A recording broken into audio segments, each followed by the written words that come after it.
My name is Brent Deal, and I'm a director and a cameraman of television commercials. And I've been wearing contacts since 5th grade. I'm Jerry Butramovitz. I am a certified financial planner, practitioner, and money manager. I've sailed the majority of my life, and one of the problems in sailing has been I'm often in the wind, and sometimes the wind would come underneath the contact lens, dislodge it or irritate or create dry eyes. Well, my name is Mary Stevens. I'm a scientist by profession. In my other life, I spend as much time as I can in the outdoors, hiking and biking and camping and a lot of backpacking. I started wearing hard contact lenses when I was 14, and with hard lenses, they're, in my opinion, are really never very comfortable. And I switched to soft, extended wear lenses. We worked some pretty long days. Towards the end of the day, my eyes would get pretty tired, and I wouldn't trust them as much as in the morning. They just would change over the day, and they would hurt. So I would actually have my assistant focus the camera for me, just to make sure that it was right. Several years ago, I became aware of the LASIK procedure and started hearing more and more about it and about the success of some of my friends and colleagues that went through the procedure. I was interested in this procedure, and I looked into it and thought it was right for me. If you are considering LASIK, you're joining millions of people who have decided that they would like to reduce their dependence on glasses or contact lenses.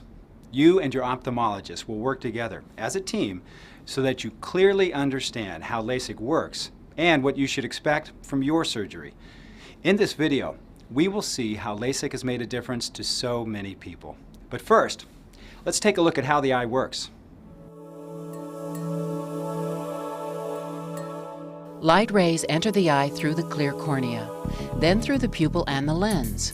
These light rays are focused onto the retina, a light-sensitive tissue lining the back of the eye. Signals from the retina are sent through the optic nerve to the brain, where they are interpreted as the images we see. 70% of the eye's focusing power comes from the cornea. When people have problems seeing clearly, it is frequently because of a refractive error. LASIK is specifically used to treat myopia, nearsightedness, hyperopia, farsightedness, astigmatism. Myopia is also known as nearsightedness. This occurs when the distance between the cornea and the retina is too long. Light rays entering the eye are focused in front of the retina, causing the image that falls on the retina to be blurred. Hyperopia is also known as farsightedness and occurs when the distance between the cornea and retina is too short. Light rays entering the eye have not yet come into focus when they reach the retina, so again the image is blurred. Astigmatism is a condition in which the cornea is curved unevenly. A cornea that is curved the same in each direction is shaped like a basketball, while a cornea with astigmatism is more curved in one direction than the other, like a football. Light passing through this uneven cornea is not properly focused on the retina. People considering LASIK might have one or a combination of these conditions.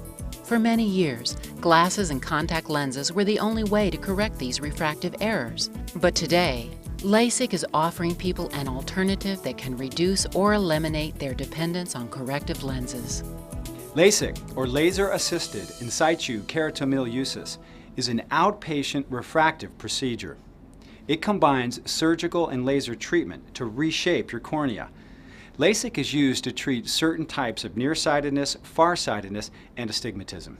It is the most common type of refractive surgery, accounting for more than 90% of all refractive procedures performed today. With LASIK, there is generally little discomfort during and after surgery, and you recover your vision quickly. With LASIK, your ophthalmologist creates a small flap in the front portion of your cornea using an instrument called a microkeratome. Once the flap is lifted, laser energy is applied for a few seconds to a minute or so to reshape the cornea. Then the corneal flap is returned to its original position where it adheres naturally. After the procedure, the reshaped cornea focuses light more accurately on the retina. I felt that I was extremely well informed going into my surgery, not only with what I could expect as an outcome, but with the procedure itself. My wife dropped me off, and I went in, and and they put the numbing drops in your eye, and then they march you into the big room. I was told that it would be a fairly short procedure. I was in an inclined, relaxed position. From what I understand, he puts something in your eye that keeps it open, and then he tells you to stare at this red light. They had me look into a red light and to concentrate and focus on that. And then literally in under a minute's time, the procedure from the laser machine was completed. I believe the LASIK procedure for me was 29 seconds. And everybody had told me it was a very quick procedure. And quite honestly, you don't believe that until you look at this red light for 15 seconds. And he backs off and says he's done. It was painless, completely painless, and came back out. They waited to make sure everything was settled back in place as it's supposed to be, checked me again in about an hour, put an eye shield on, and sent me home. To be considered a good candidate for LASIK, you must have a stable eyeglass or contact lens prescription within a correctable range.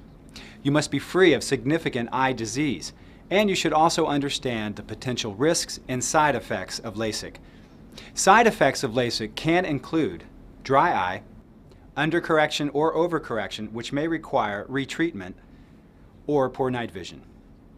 Less common side effects may include inflammation, infection, or irregular astigmatism. Talk with your doctor about these and other more serious complications that may arise from having LASIK.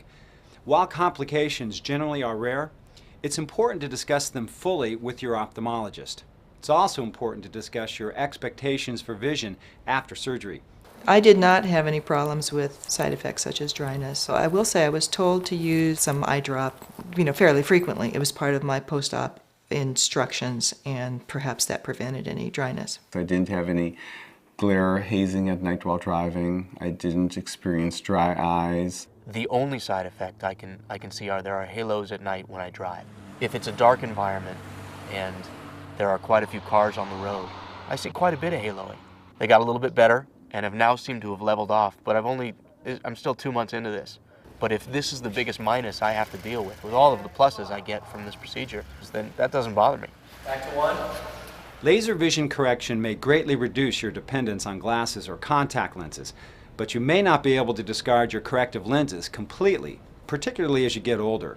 I elected to have some reading glasses made for me so that I would be more comfortable reading for longer periods of time. But if you and your doctor decide LASIK is right for you, you may join millions of people who have had LASIK and are enjoying active lifestyles that are less dependent on glasses or contacts. In terms of having the LASIK procedure, all I can say is that I highly recommend it.